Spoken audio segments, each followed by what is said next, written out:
Today our topic is hip joint. Hip joint is a ball and socket type of synovial joint. Ball is formed by the head of the femur. Socket is represented by the acetabulum of the hip bone. See, the acetabulum is a curve-shaped depression present in the outer aspect of the hip bone where the bone is constricted.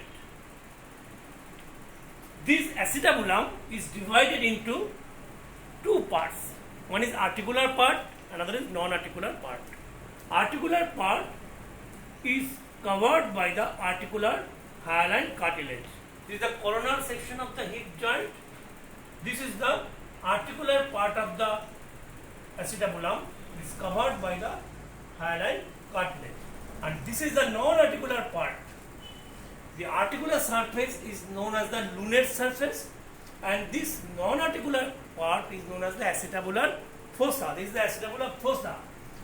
It is filled with acetabular pad of fat, and this acetabular pad of fat is lined by the synovial membrane.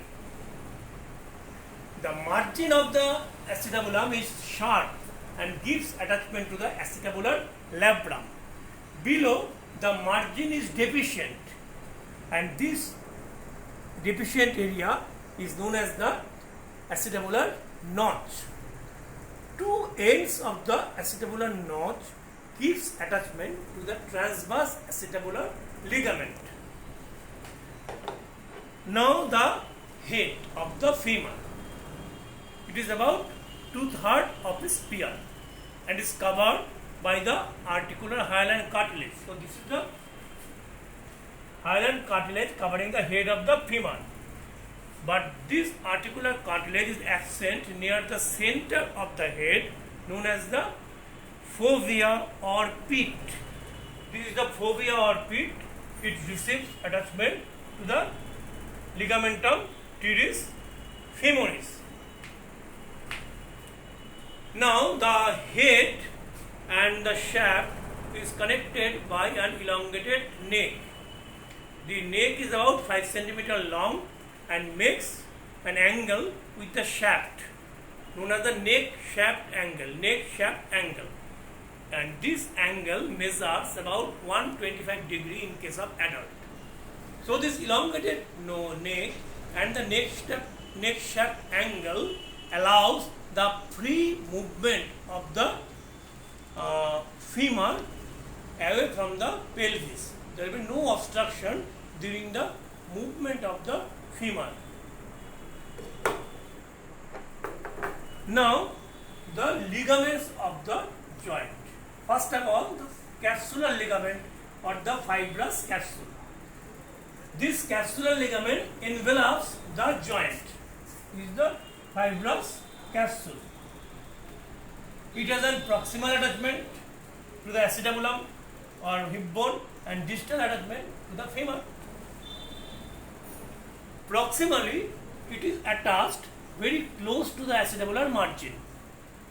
Below, it blends with the transverse acetabular ligament. Distally, the capsule is attached along the intertrochanteric line in front, behind, slightly medial and parallel to the intertrochanteric crest, slightly medial and parallel to the intertrochanteric crest. Above, it is attached close to the root of the greater trochanter. Now, in the equator, the deep fibers of the capsule are arranged to form zona orbicularis.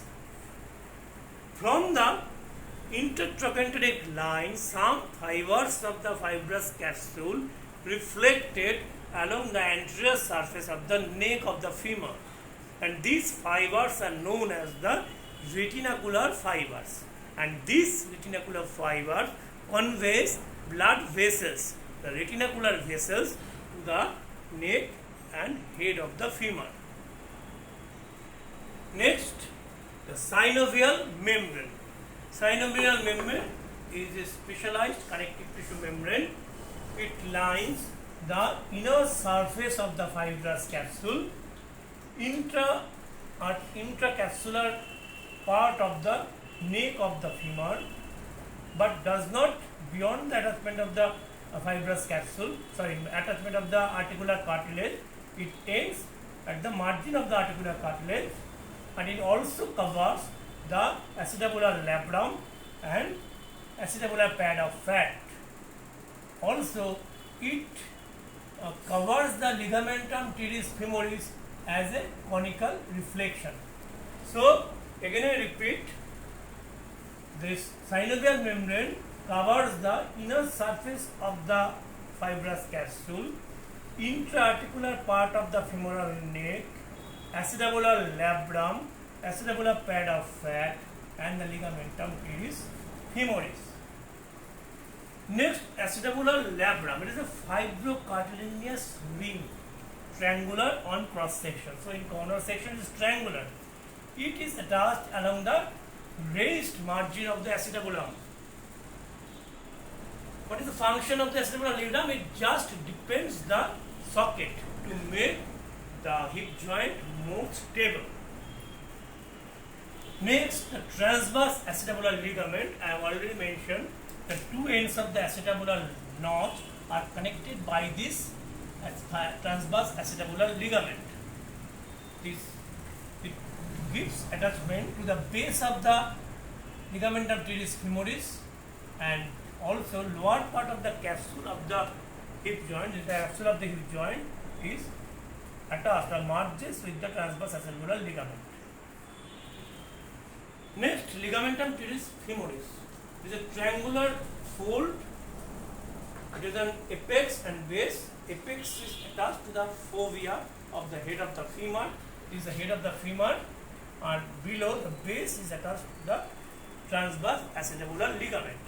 This ligamentum teres femoris or ligament of the head of the femur does not provide any additional support to the joint, but its main purpose or function is to convey the epiphyseal blood vessels to the femoral head.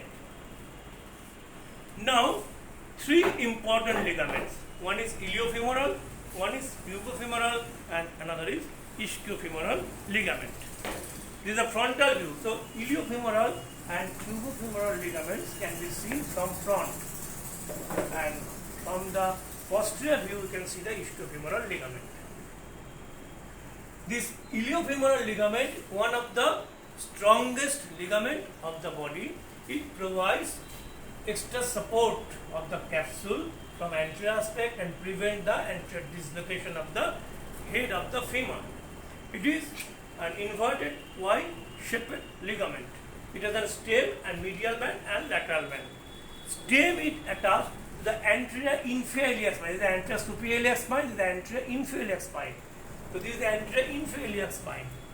It gives attachment to the stem of the iliofemoral ligament. The medial band is vertical. The vertical medial band is attached. This is the intertrochanteric line. The vertical medial band attached to the lower part of the intertrochanteric line. The lower part is the intertrochanteric line. The lower part of the intertrochanteric line. The oblique band is attached to the upper part of the intertrochanteric line. So this is the Y-shaped ligament. Stem is attached here. The vertical medial band and oblique lateral band. Rest of the intertrochanteric line gives attachment to the intermediate strata, the thin intermediate strata of the iliofemoral ligament. Next, another ligament is the pubofemoral ligament. As the name implies, it is attached to the pubis. The pubis bone. It is attached close to the acetabular margin. And the other end, the ligament is fused with the fibrous capsule under the medial band of the iliofemoral ligament. In between the pubofemoral ligament and the medial band of the iliofemoral ligament, there is an opening through which the synovial membrane protrudes as psoas bursa, and this bursa intervenes between the fibrous capsule of the hip joint and the tendon of the psoas major. Now, from the posterior aspect, we can see this ischiofemoral ligament. This is the posterior aspect. This is the ischium. As the name implies again, it is attached to the ischium close to the acetabular margin. This is the ischium close to the acetabular margin, and most of the fiber merges with the zona orbicularis of the capsule. Some fibers are attached to the greater trochanter of femur. That's all about the first part of the joint. Here I have just discussed the bones participate in formation of the joint and the ligaments that form the hip joint. Thank you.